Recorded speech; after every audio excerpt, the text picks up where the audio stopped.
नमस्कार दोस्तों, IBPS RRB clerk यानी मल्टीपर्पज़ का रिज़ल्ट आ चुका है। बहुत से बच्चे तैयारी में भी जुट गए हैं, लेकिन देखिए रिज़ल्ट आने के बाद जो बातें सुनने में आई है और बच्चों ने इसके बारे में कंप्लेन भी की है कि उनके 79 अटैम्प्ट है, 80 अटैम्प्ट है, फिर भी वो क्लियर नहीं हुए हैं। और कुछ बच्चे जो उनके साथ के हैं उनके 73, 74 अटैम्प्ट है और वो क्लियर हो चुके हैं। तो ये कुछ बातें जो आई हैं उन्हीं के बारे में हम आपको बताएंगे कि क्या हुआ है। देखिए, आपने 80 अटैम्प्ट किए हैं, आपने कौन से स्टेट से वो अटैम्प्ट किए हैं। जैसे आपने सपोज करिए राजस्थान से अटैम्प्ट किए हैं, राजस्थान से अटैम्प्ट किए हैं तो वहाँ की कट ऑफ जाती है 78.50 या 78.75, यानी आपने एक क्वेश्चन वहाँ पे गलत किया और आप बाहर हो गए।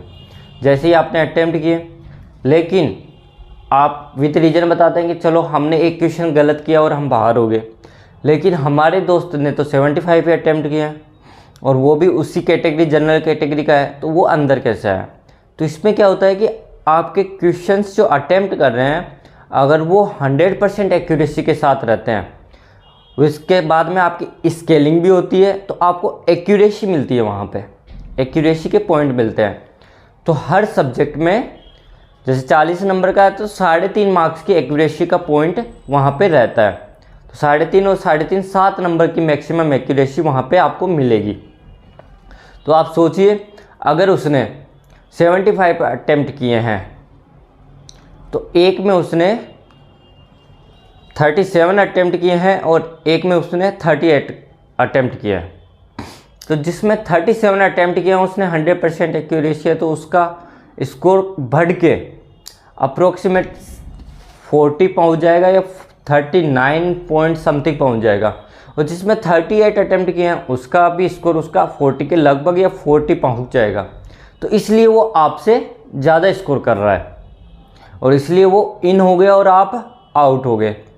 या तो आप जितना क्वेश्चन अटेम्प्ट कर रहे हैं उस क्वेश्चन को 100% एक्यूरेसी के साथ करें, क्योंकि क्लर्क ऐसी रेस है जहाँ पे चीते ही दौड़ते हैं। यहाँ पे भेड़िए बनने की ज़रूरत नहीं है कि मतलब आप मेमना बन गए, भेड़िया बन गए। यहाँ दौड़ केवल चीतों की होती है, जहाँ पे आपने अगर एक कदम पीछे रह गए तो आप बाहर हो गए। लेकिन RRB PO में क्या होगा, RRB PO में आपको वो दौड़ नहीं लगानी पड़ेगी। RRB PO में आप जिस हिसाब से चल रहे हैं नॉर्मल, उससे थोड़ा सा तेज़ चलिए और विथ एक्यूरेसी आप लीजिए और आपके स्कोर अच्छा आएंगे। ये तो इसका मेन रीज़न है। बाकी जो डिपेंड करता है वहाँ के कितनी पोस्ट है, वहाँ पे कितना अटेम्प्ट हो रहा है लोगों का, क्या एक्यूरेसी से आप क्वेश्चन कर रहे हैं, तो ये सब कुछ चीज़ें वहाँ पे डिपेंड करती है। आपका स्कोर कम आने का मतलब आपने 79 अटेम्प्ट किए उसके बाद में आप क्लियर नहीं हो पा रहे हैं, तो कहीं ना कहीं ये आपके जो फर्स्ट क्वेश्चन करने पे जो आपकी एक एक गलतियाँ हो रही है, छोटी छोटी गलतियाँ हो रही है, ये उसको डिनोट कर रही है कि आपकी एक एक जो छोटी छोटी गलतियाँ हो रही है वो क्यों हो रही है।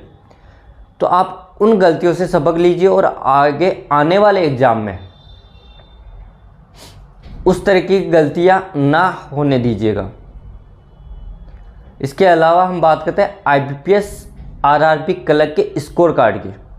IBPS RRB क्लर्क का जो रिजल्ट स्टेटस था वो गुरुवार को आ चुका था और इसका स्कोर कार्ड है वो 7 दिन बाद में, यानी 7 दिन बाद में कभी भी आना है, लेकिन ये स्कोर कार्ड आ जाएगा आपका सोमवार से लेके बुधवार के बीच में कभी भी आ सकता है, क्योंकि उसके बाद में इनको RRB PO का रिजल्ट निकालना है। जैसे ही आपका स्कोर कार्ड आएगा उसके या तो 1-2 घंटे बाद में RRB PO का स्टेटस जारी हो जाएगा या फिर अगले दिन RRB PO का स्टेटस जारी हो जाएगा, जिसमें आपने को पता चल जाएगा कि आपने क्या क्या अटेम्प्ट किए हैं और आप इन है या आउट है वहाँ पे। तो आप उन गलतियों से सीखें, न कि अपनी पढ़ाई छोड़ दें। क्योंकि आप कहेंगे दूसरे से फ्रेंड से कि मैंने 79 अटैम्प्ट किए हैं तो ही नहीं हो रहा, तो फिर मैं क्या करूं। तो आप अपनी गलतियों से सीखिए और उनको मद्देनज़र रखते हुए ये सीखिए कि कहाँ पे आपने गलती की थी और कहाँ पे आप उस स्कोर को बिल्ड कर सकते हैं। अगर आप उन गलतियों से नहीं सीखेंगे तो आप सिलेक्शन नहीं ले पाएंगे।